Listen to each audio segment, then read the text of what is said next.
Assalamu alaikum урматтуу достор, урматтуу мекендештер. Биз Манас аэропортундабыз азыр. Түнкү саат 2:30. Буюрса кече күнү Белградта өткөн Brave турниринде 70 кг салмак чембердигинде аталган уюмдун чемпиону болгон мекендешибиз Кубанычбек Абдисалам уулу мекенине кайтып келди. Буюрса алдыда ошол мушкерибизди тосуп алабыз. Жана сиздерге анча чоң эмес интервьюда болот. Андыктан биз менен калып туруңуздар. Сага керектүүнүн баары. Сенин эркиндигиң. Сенин баарлашууң. Сенин тарифиң. Сенин туура тандооң. Сенин номер 1 мобилдик операторуң. Переходи на О.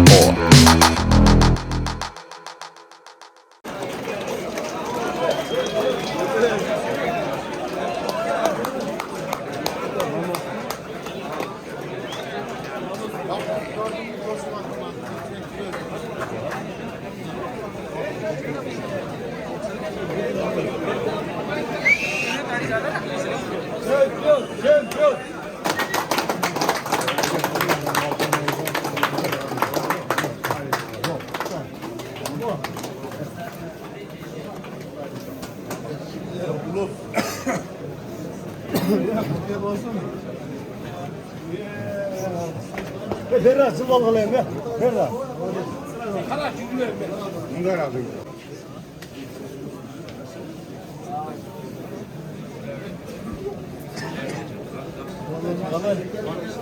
Sorganım.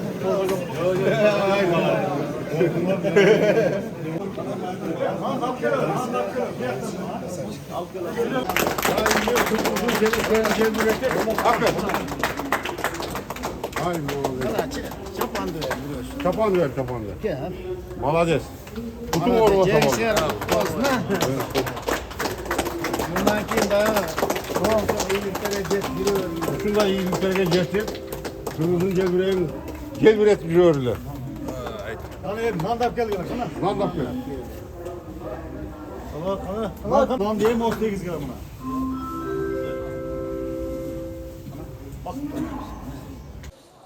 Кубаныч накей куш келипсиңер Кыргызстанга. Ушундай бир жеңишти көксөп, ушул чыныгып, курду алып келем деп илгери үмүт менен кеттиң эле.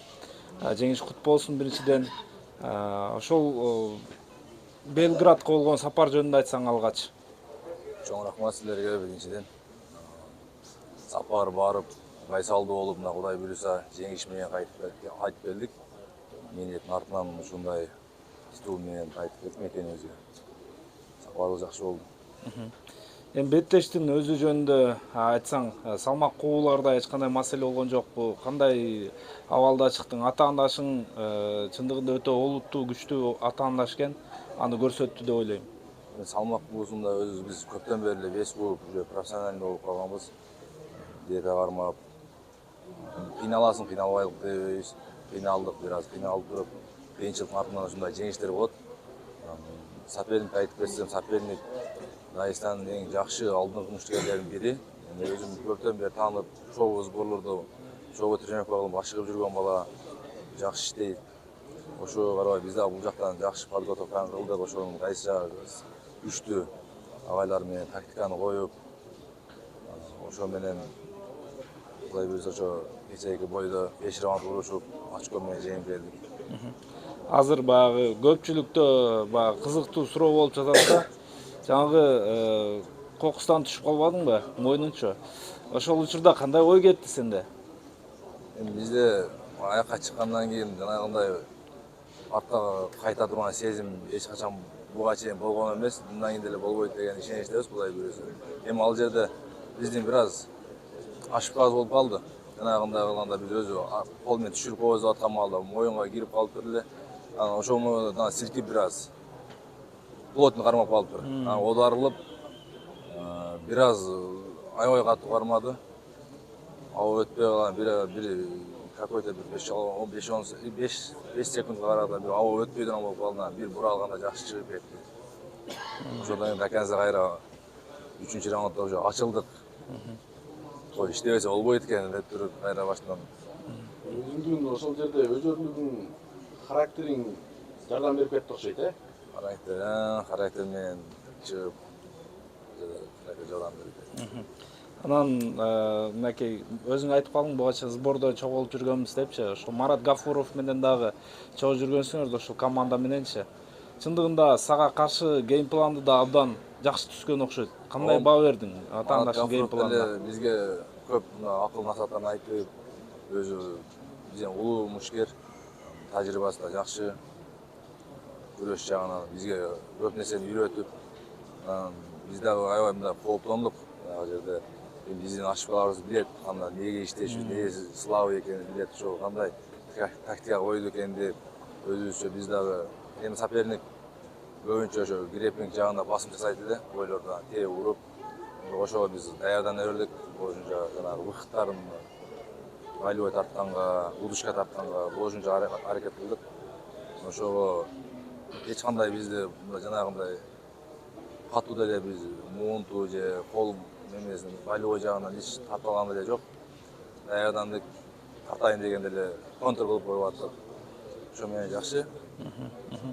Жакшы, негизинен атаандашыңан күттүң беле ушунчалык бир чоң атаандаштыкты же болбосо кандайдыр бир деңгээлде ал ачылыш жасап койдубу сага? Жок, мен күткөнмүн бул бой. Мен кайсы бойго даярданбайм, 3 раунд болсо 3 раундга даяр болом, 5 раунд болсо 5 раундга даярданам. Эч качан соперникти мончанчы раундда утуп алам деп мындай алдын ала айтыш кыйын, анан ону айткан да өзү болбойт.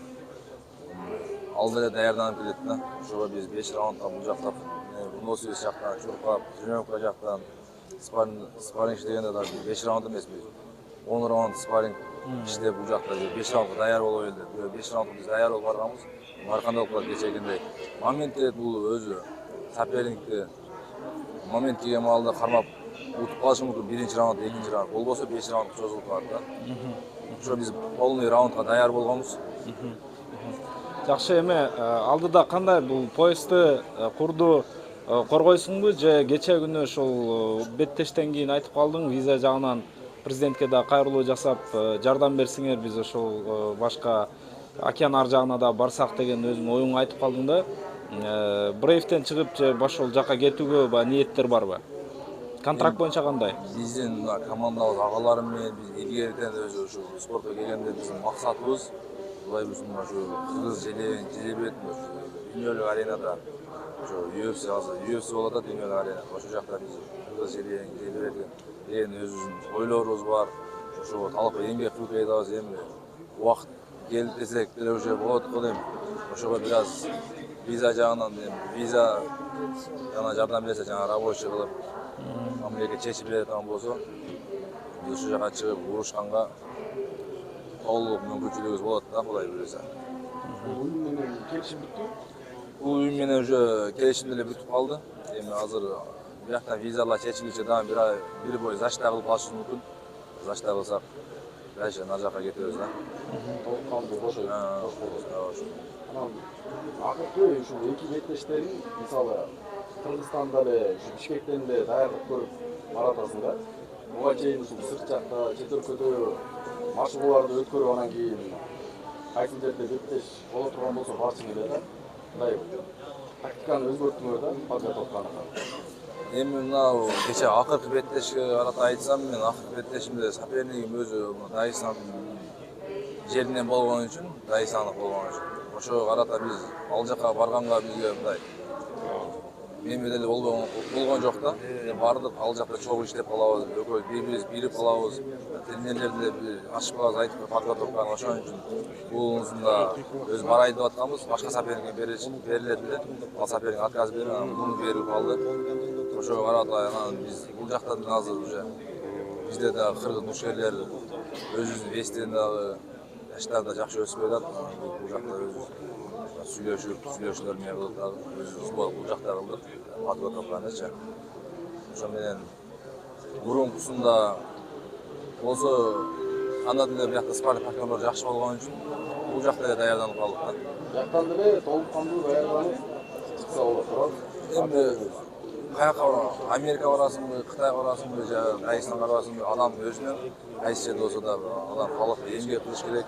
күндө режим кармап уктап тренировканы убагында кылыш керек, эс алыш керек. Анан эми сбор деген өзү сборго чыгасың, ал жакта эч ким деле сага постоянно жаныңа жүрүп мына гонять этпейт. Ал жакта деле өзүң контролдоо үчүн ал жакта уже зал, үй, башка эч нерсе жок да. Ошон үчүн бул жерде көбү жеке өзүнүн жумуштарына байланыштуу бир жакта иштери кетип калат, анан кечинде келип залга келип залда чарчап ошондой нерселер көп болгон үчүн анан сборго кете беребиз да биз. Биякта дагы звонокто келип калат, эми семьяны бир жактарга барып калыш мүмкүн, срочно важный иштерге барып калыш мүмкүн. Ошон үчүн бияка кулак мээ тыныч, Дагестанда да барып эч ким сага звонок этпейт, башка кылбайт. Тренировка, үй, тренировка. Ошон үчүн ошол жактан да жакшы результат болот десем жаңылышпайм да.